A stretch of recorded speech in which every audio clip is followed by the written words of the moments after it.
challenges, in our opinion, seem to have overwhelmed our security institutions. The governors are supposed to be the state security officers of their state. There is need for us to at least engage the traditional rulers.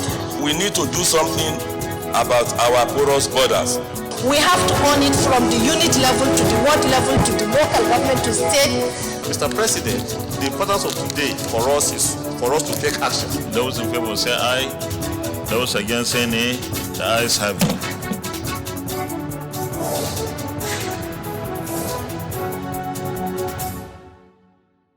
The bill intends to prohibit the Commission from disbursement of funds accruing to the Hajj Savings Scheme. Senate moves to amend Act establishing National Hajj Commission. I believe that the executive will waste no time in signing this bill into law. And Terrorism Prevention Bill skills third reading and ready for concurrence. Welcome to Inside the Senate. I am your regular host, Hussaina Amina Abuki. As it were, the Senate on Tuesday the 25th of April 2022 resumed from the break it took to celebrate the Easter. However, plenary was suspended that day following the demise of an Honourable Member of the House of Representatives. When it resumed on Wednesday the 27th of February 2022, it considered several bills at second reading. One of them was a bill seeking an amendment to the National Hajj Commission NAHCON bill. Details of these alongside other reports after this short break. Don't go away. The Senate to send a message to the President to reap opportunities from that. To raise a matter of urgent public importance. And we are aware that when this particular motion comes up for a longer term development, arise to second the motion. Those in favor of this prayer say aye. Those against say nay. The ayes have it.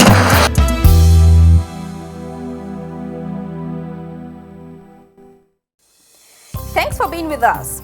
Wednesday, the 27th of April 2022 saw the Senate debating a bill titled National Hajj Commission Act Amendment Bill 2022. It was sponsored by the Deputy Minority Leader, Senator Ibrahim Abdullahi Dambaba. Let's take a report of how the consideration went alongside others. Mr. President, sir, I rise to move the lead debate. According to the sponsor, the National Hajj Commission Act Amendment Bill 2022, amongst other things, seeks to restrict the activities of NAHCON to its regulatory and coordinating functions as it relates to the conduct and operation of the Hajj and Umrah in Nigeria, prohibit the use of funds accruing to the Hajj savings schemes, as well as provide for comprehensive licensing guidelines. Furthermore, the bill intends to prohibit the Commission from disbursement of funds accruing to the Hajj Savings Scheme for its operational activities, as the Principal Act has made ample provisions for the funding of its operations. By and large, the bill has put in place a credible framework for the constitution of a Board of Trustees for the management of funds accruing to the Hajj Savings Scheme as contemplated under the Principal Act. The bill was debated. I'm in support of the provisions of this bill, where money should not be kept in a bank that will yield interest, and that money will be used by the Commission. On one breath, we have agreed that certain funds are kept as savings for the purpose of installmental payment and meeting the Hajj threshold with some level of ease. We have equally agreed that those funds used to be warehoused in commercial banks for the purpose of getting profit. We are not in dispute about that one. Now, in the argument, it says those funds should no more be taken to the commercial bank and they should be taken to the Central Bank of Nigeria. It means those funds will not be interest yielding. So therefore, the primary purpose of encouraging people to get involved in this scheme is defeated. While not opposing this bill, if you carefully look at it, it seems to present two insoluble conundrums. So I think that at the public hearing, whichever committee that this matter is going to be referred to should do whatever is humanly possible to bring a bill that will reflect the necessary intendment of the sponsor of this bill. The bill then scaled second reading and was referred to the Senate Committee on Foreign Affairs to report back in 4 weeks. Another bill presented for second reading same day was Violence Against Persons Prohibition Act 2022, Repeal and Reenactment Bill 2022, sponsored by Senator Bruyne Issa.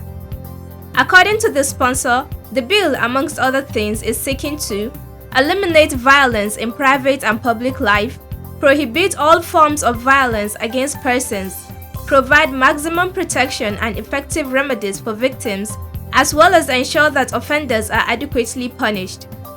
The sponsor shed more light on this. The Act contains inadequate provisions for compensation of the victims of violence. The penal focus is on fines and imprisonment, with little on compensation. In addition to the punishments, it is better by way of reparation for victims to make adequate provisions relating to compensation. This Act is notable for its innovation towards addressing violence in all ramifications.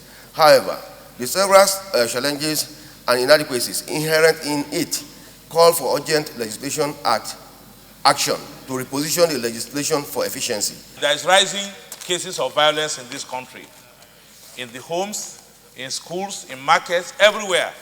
The existing Act 2015 has drafting problems, has problems of cross-references, and also has problems of inadequate provision for certain types of violence in this country.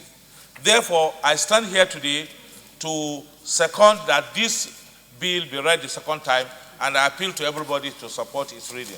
The bill was therefore read a second time and referred to the Senate Committee on Judiciary, Human Rights and Legal Matters to report back in 4 weeks. We will now take a short break for our notebook segment. When we return, the program continues with more reports on bills, this time at first reading as well as petitions amongst other deliberations from the Red Wing of the National Assembly. Don't go away.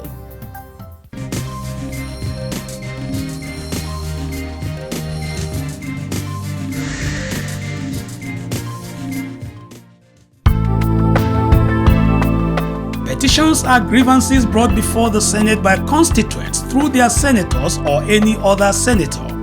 In presenting the petition, the senator states the nature of the problem and what action the complainant is seeking from the Senate over it. Senate acts on the petition only when it is established that it is not before a court of law. Thereafter, it is referred to the Senate Committee on Ethics, Privileges and Public Petitions for necessary action. In entertaining the petition, all stakeholders are summoned with the objective of hearing the issues raised. The findings and recommendations of the committee are compiled in a report and presented to the Senate plenary. The Senate approves the report or rejects it as the case may be, and the decision communicated to the parties concerned for implementation. The only way out of the pandemic is for the population to observe the recommended measures advised by the NCDC. The Senate Committees on Health and Primary Health Care and Communicable Diseases will continue to engage with the Federal Ministry of Health and the Presidential Task Force on COVID-19. I stand to lead the debate on... More bills were presented for second reading on Wednesday, the 27th of April 2022. One of them was the Federal University of Technology Act 2004 Amendment Bill 2022, sponsored by Senator Mohammed Dima Enagi. He spoke on the general principles of the bill. It is baffling to note that the Federal Universities of Technology are facing challenges of inadequate funding. The paucity of funds have compelled most of such universities to operate without strategic scientific technological centers, such as industrial development centers. The Federal Universities of Technology in Nigeria, unlike their counterparts in India and United States, do not enjoy any special grant. Against this background, the Federal Universities of Technology Act is proposed for amendment to address the challenge of underfunding and limited scope of curriculum to strengthen the universities for optimal service delivery. This bill is very important at this moment so that the curriculum of these universities will be expanded. And those courses that we need, those areas that we need to close up those gaps are now introduced to these universities. And in so doing, so many of our youths will get the admission, so many of our youths will be trained and qualified to at least cover those gaps, those areas that we have gaps in. The bill was therefore read a second time and referred to the Committee on Tertiary Education and Third Fund to report back in 4 weeks.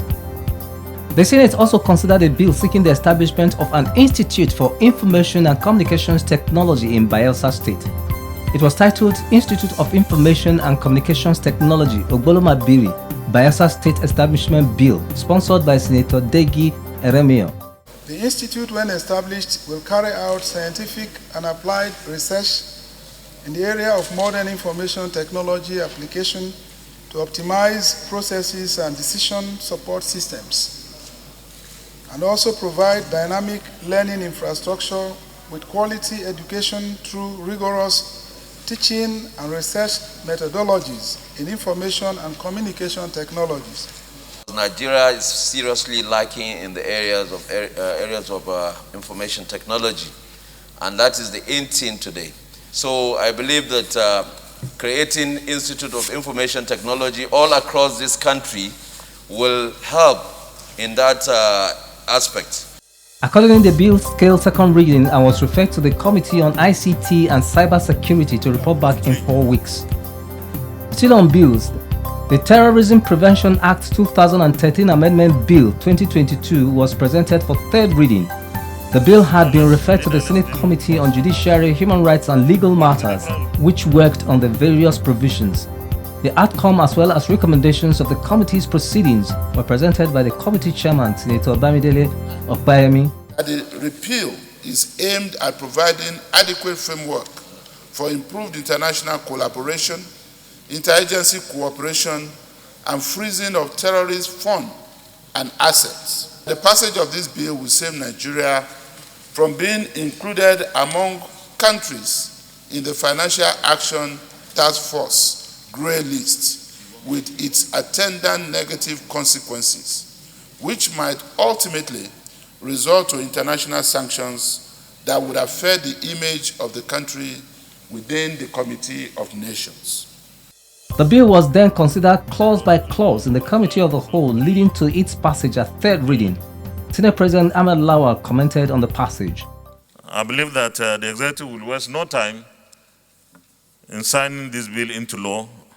Our security agencies need vital and critical information to fight against terrorism and kidnapping and other things.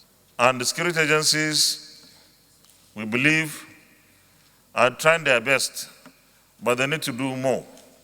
They need to achieve better. Same day, the Senate reconsidered some bills earlier on passed by the Senate and House of Representatives, transmitted to the Clerk of the National Assembly for onward transmission to the President for assent. Due to some exigencies, the bills were returned and recommitted to the Committee of the Whole for more legislative action. They include Counseling Practitioners Council of Nigeria Bill as well as Federal University of Agriculture, Jalingo, Adamawa State Bill. Some fundamental issues which require fresh legislative action by both chambers of the National Assembly emerged after a critical analysis of the bill by Mr. President, Commander-in-Chief. A technical committee of the Senate and the House of Representatives and Directorate of Legal Services of the National Assembly met and worked on the two bills.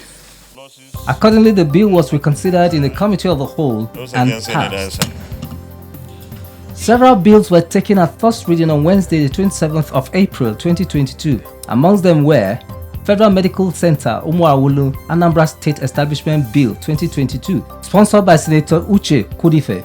Federal College of Agriculture, Usochi Abia State Establishment Bill 2022, sponsored by the Senate Whip, Senator Oji Uzokalu. Vigilante Group of Nigeria Establishment Bill 2022, a House of Representatives bill also presented by the Senate leader, Senator Yahaya Abdullahi. National Cashew Production and Research Institute, IDA, Kogi State Establishment Bill 2022, sponsored by Senator Jibril Issa, as well as National Institute of Information and Communications Technology, Warake, Edo State Establishment Bill, sponsored by Senator Francis Ali Mekena.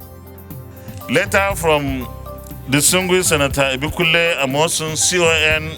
Meanwhile, Senator Ibikule Amosun has announced his plan to contest the position of Nigeria's president in the upcoming 2023 general elections.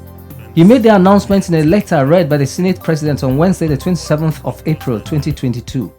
It is with the greatest respect that I write to notify you and my distinguished colleagues of my intention to contest for the office of President of our dear country, the Federal Republic of Nigeria, and to respectfully invite you and my distinguished colleagues to the formal declaration ceremony. I will be honored with your esteemed presence and that of my distinguished colleagues at the declaration event, which is scheduled as follows. Date, Thursday, 5th May 2022, time 11 a.m., venue, Sheikh Musa Yar'Adua Center, CBD, Abuja, FCT. Yours sincerely, Senator Ibikule Amosun, CON, FCA, Ogun Central Senatorial District. Same day, the Deputy Minority Leader, Senator Ibrahim Abdullahi Dambaba, also announced his defection from PDP to APC. The announcement was contained in a letter read on the floor of the Senate by the Senate President. I write to formally inform you and my distinguished colleagues of my decision to join the All Progressives Congress, APC, from the People's Democratic Party, PDP. My decision is anchored on the continuing and multifaceted crises that have bedeviled the PDP, especially at the zonal level, which has created not only credibility problems, but has undermined party discipline, cohesion, and focus. While thanking you, Mr. President, please accept the assurances of my highest consideration. Signed, Senator Ibrahim Abdullahi Dambaba. The announcement generated reactions on the floor of the Senate. Now that he has decided to move to the other side, he has to vacate his seat immediately based on the constitutional provision on the fact that once you move from the party that brought you into an office, you have to relinquish that particular position. I just want the public and everybody and Nigerians to know that there is no crisis in the PDP in the Northwest.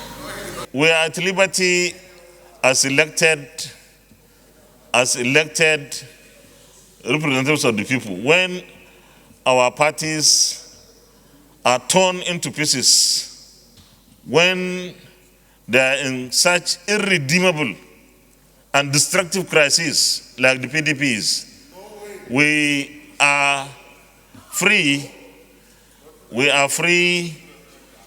to live. At the close of plenary on Wednesday, the 27th of April 2022, the Senate adjourned for the Eid al-Fitr celebration to mark the end of the Ramadan fast. It is expected to resume plenary on Tuesday, the 10th of May 2022.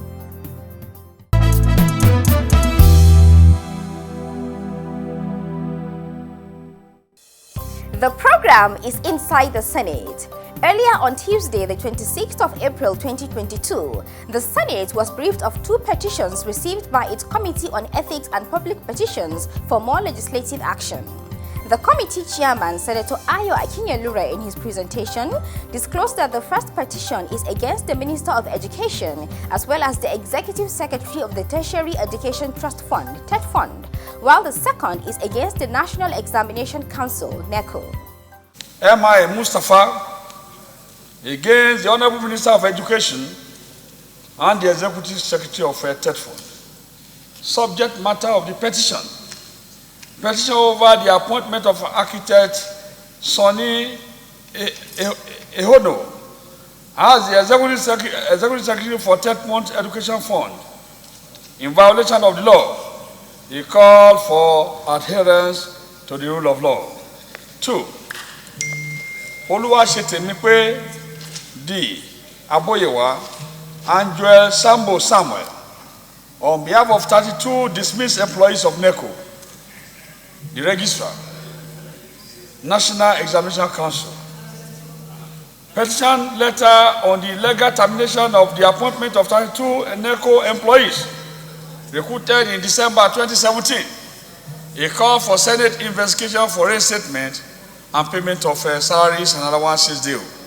In a similar instance, Senator Lekon Mustafa presented a petition against the Nigerian Army on behalf of Akure Community Development Association in Ijebu North Local Government Area of Ogun State. This petition is occasioned by the unbridled acquisition of Akure community land in Ijebu Northeast Local Government Area of Ogun East by the Nigerian Army. And there is a dire need for your intervention to ensure excision to accommodate further developments within the community. After confirming that the petitions are not before a court of law, the Deputy President of the Senate, who presided over plenary, gave directive for their referral to the relevant committee. All of the petitions are referred to the Committee on Ethics and Privileges to report back to the Senate in 2 weeks. On a sad note, the death of a member of the House of Representatives, Honourable Ekpeyong Basi, was announced on Tuesday, the 26th of April 2022 by the Deputy Leader of the Senate, Senator Ajayi Borofis. According to him, Honourable Ekpeyong died on Monday, the 25th of April 2022. Before his death, Honourable Ekpeyong represented Orong Federal Constituency of Akwa Ibom State under PDP. In line with parliamentary tradition, plenary was suspended in honor of the deceased lawmaker while a 1-minute silence observed in his honor. May the soul of the Honourable Ekpeyong Basi of Orong Federal Constituency of Akwa Ibom State rest in perfect peace. In a related development, Senate President Ahmad Lawan has described the demise of Alaafin of Oyo, Oba Lamidi Adeyemi III, as a great loss to Nigeria.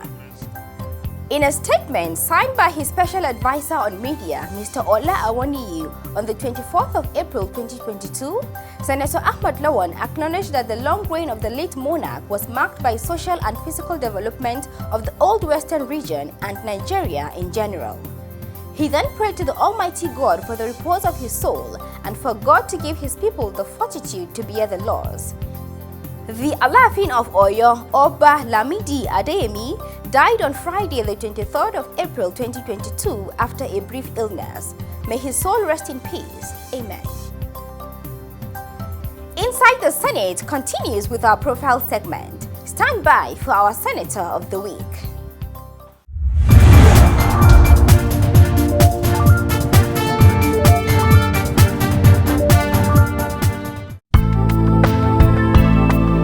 Senator Binos Dauda Yaro represents Adamawa South Senatorial District on the platform of PDP.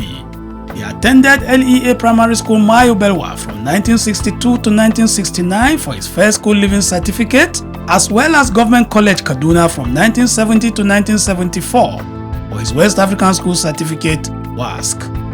At tertiary level, Senator Binos Dauda Yaro attended the School of Basic Studies before proceeding to the Ahmadu Bello University Zaria from 1975 to 1978, where he bagged a Bachelor of Science degree in accountancy. He also attended the London School of Accountancy from 1981 to 1983, as well as the University of Nigeria Nsukka for an MBA in Banking and Finance and the University of Jos for a Bachelor of Arts degree in Christian Religious Knowledge. An accountant par excellence, Senator Yaro held both academic and professional accountancy positions in various accounting, audit and management organizations in Nigeria. He was also a chief accountant at the NNPC as well as in various organizations. Senator Yaro has been in politics since 2007, during which he supported several aspirants. He contested election to the Senate in the 2019 general elections under PDP and won to represent Adamawa South Senatorial District. In the Senate, he is the Vice Chairman, Senate Committee on Capital Market, as well as a member of several other committees. His legislative interests include security, education, and national economy.